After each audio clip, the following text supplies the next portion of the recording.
नमस्कार किसान भाइयों, स्वागत है आप सभी का हमारे YouTube चैनल धाकड़ एग्रीकल्चर में। किसान भाइयों, इस वीडियो में हम बात करने वाले हैं करेला की खेती के बारे में। गर्मियों के दिनों में मार्च महीने में करेला की खेती लगाकर हम किस प्रकार से ज़्यादा पैसा कमा सकते हैं, इसके बारे में आज इस वीडियो में हम पूरी डिटेल के साथ में बात करेंगे।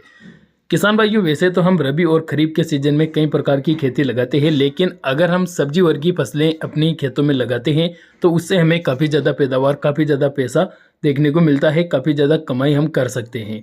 तो किसान भाइयों, अगर आप भी मार्च महीने में किसी भी प्रकार की सब्जी लगाने का मूड बना रहे हैं तो मैं आपको यही रिकमेंड करूँगा कि आप करेला की खेती लगाइए। अब करेला की खेती ही हमें क्यों लगानी चाहिए, इसके बारे में भी आपको आगे पता चल जाएगा कि क्यों करेला की खेती इतनी ज़्यादा डिमांड पर रहती है। किसान भाइयों, वीडियो में संपूर्ण जानकारी मिलेगी, वीडियो को आखिर तक देखिएगा। और अगर आप हमारे चैनल पर पहली बार आए हैं तो इसी प्रकार की नई जानकारियाँ प्राप्त करने के लिए चैनल को सबसे पहले नीचे जो आपको लाल अक्षरों में सब्सक्राइब बटन दिख रहा है उस पर क्लिक करके चैनल को सब्सक्राइब कर दीजिए और उसके पास आए घंटे के निशान को दबा दीजिए ताकि आगे भी आपको इसी प्रकार की जानकारियाँ मिलती रहेगी। किसान भाइयों, अब बात करते हैं करेला के बारे में।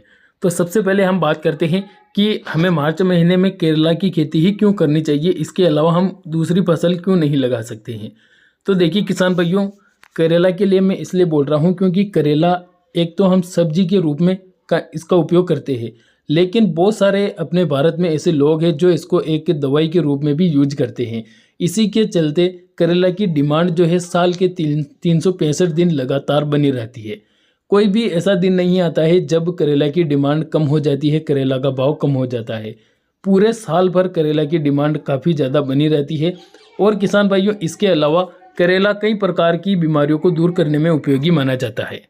इसलिए मैं भी आपको यही रिकमेंड करूंगा कि अगर आप किसी भी प्रकार की खेती करना चाहते हैं सब्जी वर्गीय में तो आप करेला की फसल ही लगाएं। अब किसान भाइयों, बात करते हैं इसकी खेती हम किस प्रकार से कर सकते हैं, कौन कौन सी फॉर्मेलिटीज़ हमें पूरी करनी पड़ती है, किस प्रकार से इसकी खेती की जाती है। तो किसान भाइयों, सबसे पहले चाहे हम कोई सी भी फसल लगा रहे हैं, सबसे पहले नंबर पर आता है खेत की तैयारी। किसान भाइयों, एक कहावत भी है, जिसकी तैयारी अच्छी होती है सफलता भी उसी को मिलती है। तो इसी सिलसिले में यह पहला हमारा टॉपिक है खेत की तैयारी। अगर हम खेत की तैयारी अच्छी तरीके से करते हैं तो हमें काफ़ी ज़्यादा पैदावार देखने को मिलती है, क्योंकि अगर खेत में नमी रह जाती है तो उसकी वजह से पौधा अपनी ग्रोथ नहीं कर पाता है, पौधे में फल फूलों की संख्या कम आती है। तो सबसे पहला काम तो आपको ये करना है कि खेत की अच्छी तरीके से हकाई जुताई करें ताकि उसमें जो भी नमी हो वो उड़ जाए, हवा में उड़ जाए, मतलब पूरी मिट्टी सूख जाए। और गहरी से गहरी हकाई जुताई कर लीजिए। किसान भाइयों, खेत में खाद प्रबंधन की बात की जाए तो खाद के रूप में आपको कम से कम 2 ट्रॉली देसी खाद गोबर की 1 एकड़ में बिखेरना चाहिए, क्योंकि जितना ज़्यादा हम देसी खाद का उपयोग करेंगे उतनी ही हमें पैदावार ज़्यादा मिलेगी। तो कम से कम 2 ट्रॉली या फिर 3 ट्रॉली के आसपास आप 1 एकड़ में खाद डालिए ताकि अच्छी तरीके से हमारे जो पौधे हैं वो अच्छी तरीके से उग जाएं। किसान भाइयों, अब बात करते हैं रासायनिक खाद में। तो रासायनिक खादों के रूप में हमें सिंगल सुपर फास्फेट का भी उपयोग करना चाहिए।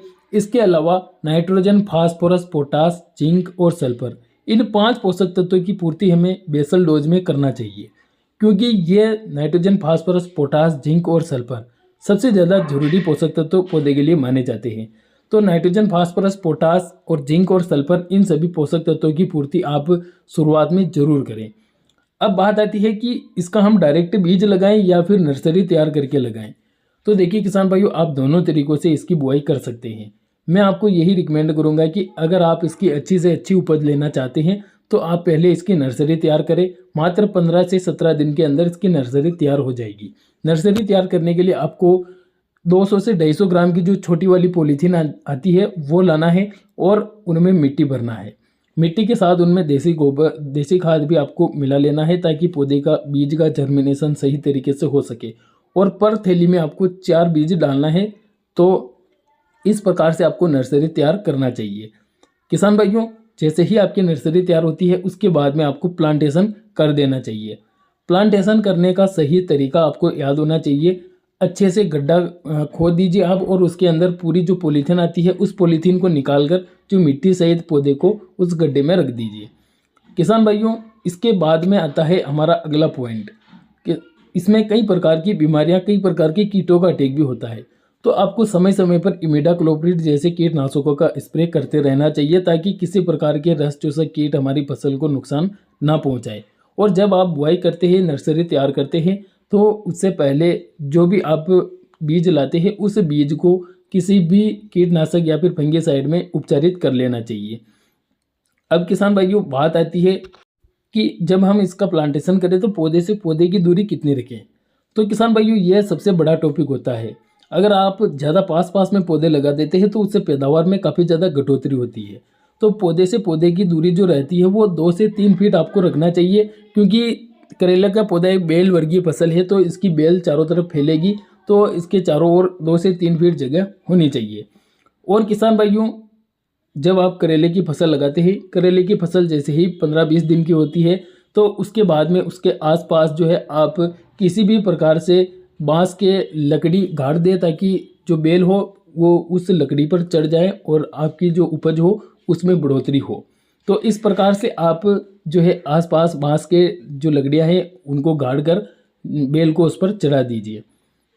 किसान भाइयों, इसके बाद आपको कुछ नहीं करना है, मात्र 1 महीने के अंदर अंदर इसके जो है पौधे पर फल लगना शुरू हो जाएंगे और वहीं से हमारी कमाई होना शुरू हो जाएगी। करेला के लिए मैं खास तौर पर इसलिए बोल रहा हूँ क्योंकि करेला की डिमांड साल के 365 दिन बनी रहती है और करेला की खेती से हम अच्छी उपज और अच्छा पैसा कमा सकते हैं। तो अगर आप करेला की और ज़्यादा जानकारी जानना चाहते हैं तो हमारे चैनल के साथ में बने रहिए, चैनल को सब्सक्राइब कीजिए और कमेंट करके पूछिए कि आपको किस टॉपिक पर जानकारी चाहिए, हम आपको उसी टॉपिक पर जानकारी दे देंगे। ये वीडियो आपको कैसा लगा कमेंट करके ज़रूर बताइए। हम मिलेंगे नई वीडियो में नई जानकारी के साथ में, तब तक के लिए धन्यवाद। जय जवान जय किसान।